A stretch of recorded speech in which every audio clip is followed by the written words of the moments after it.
Hi guys, welcome back. मैं हूँ दीक्षा और आज की वीडियो में मैं बात करने वाली हूँ कि किसी का ये सवाल है कि दी मैं ना यूजीसी नेट के एग्ज़ाम के लिए बहुत टाइम से ट्राई कर रही थी और मैंने एग्ज़ाम क्वालिफाई नहीं कर पाई, तो क्या दी मुझे मेरी विश नहीं मिलेगी? मेरा तो विश्वास उठ चुका है, ये सब मेरे साथ क्यों हुआ? मुझे तो सारे ही साइन मिल रहे थे, मेरी विश से रिलेटेड उनकी विश है जॉब मैनिफेस्ट कर रहे वो, ठीक है, एग्ज़ाम क्लियर करनी थी उनको।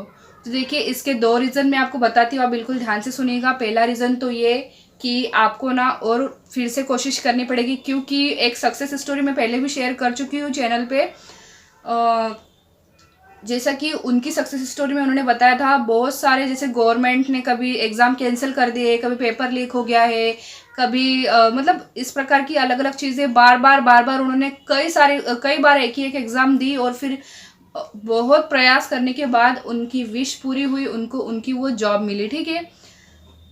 तो जिनका भी एक कमेंट है, मैं उस कमेंट पर आपको लिंक भी शेयर कर दूंगी उस सक्सेस स्टोरी का, तो आपको समझ में आ जाएगा अच्छे से। लेकिन मैं आपको यही कहना चाहूँगी कि पहली चीज़ तो ये कि हमको बार बार कोशिश करनी पड़ती है, उसके बाद ही हमारी इस प्रकार की कोई विश पूरी होती है, जैसे कि आप एग्ज़ाम की बात कर रहे हो, ठीक है।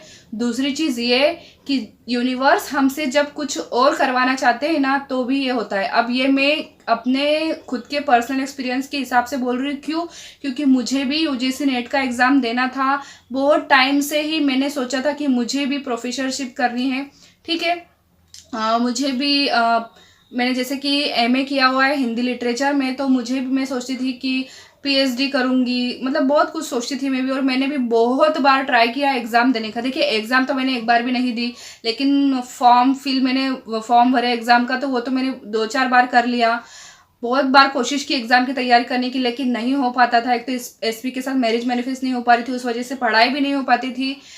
बहुत फिर उसके बाद शादी कर ली। शादी के बाद मेरी मदर इन लॉ ने और मेरे हस्बैंड ने भी कहा कि ठीक है, दे दो एग्ज़ाम, करो पढ़ाई। लेकिन उसके बाद भी पढ़ाई में मन नहीं लगता था। बिल्कुल ऐसा हो चुका था कि नहीं देनी है मुझे एग्ज़ाम, देना ही नहीं है अब मुझे एग्ज़ाम। और मेरा मन बार बार लॉ ऑफ अट्रैक्शन की तरफ खींचा चला जाता था। बार बार माइंड में यही आता था कि मैं एक चैनल क्रिएट करूँ, एक चैनल में क्रिएट करूँ।